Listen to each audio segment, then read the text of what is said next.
So we're going to start off by sewing the inner ears onto our bear. Again, everything is pinned down into place. To start sewing your inner ear, you're going to use 1 arm's length worth of thread, and we're going to be using the running stitch. We've already marked the wrong side of the bear, so I know where to start my stitching. I'm going to come up through the wrong side,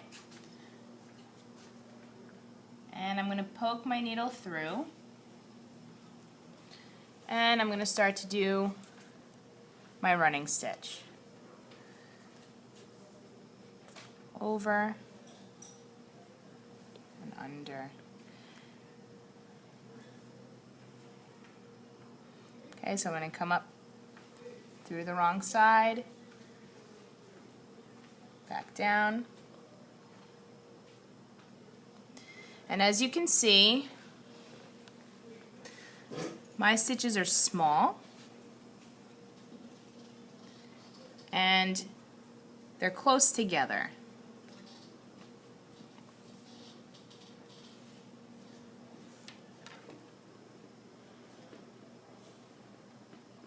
It's important to keep your stitches small and close together, so whatever it is that you're sewing will be held on tightly. Okay, so again, I'm sewing all around the inner ear. So from here, once I have all my stitches, I'm going to go back onto my wrong side, and I'm going to tie my finishing knot. So I'm going to make a loop with my thread, go around and through. I'm going to take a pin, put a pin down, and pull to make my finishing knot. I'll cut 1 inch away from my knot. Okay, so 1 inner ear is sewn. I'm going to remove the pin, and it should stay. I'm going to do the same thing for the second inner ear. And I'll show you what that looks like once it's done.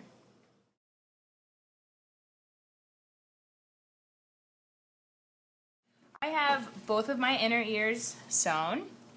Now I'm going to move on to sewing on the foot pads, which we're going to use the back stitch for.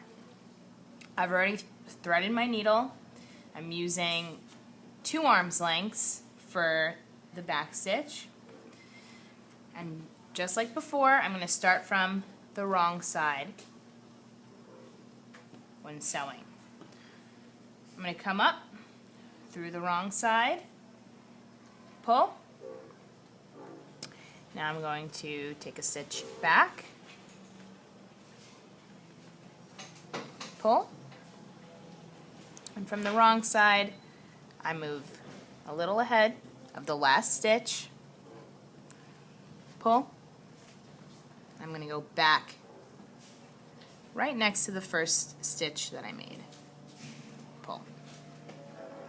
I'm going to go forward or in front of the stitch, pull, and I go back right next to the last stitch. And go forward. You can zoom in so you can see.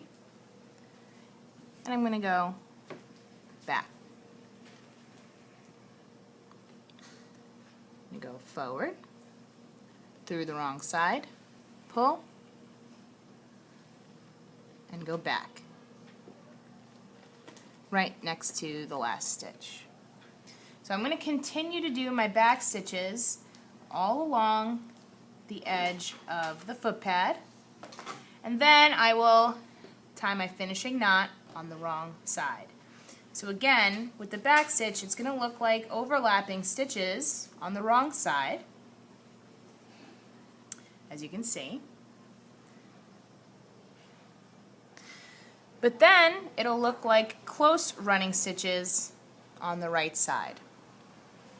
So I will finish up sewing on both of our foot pads, and I'll show you what it looks like when it's complete.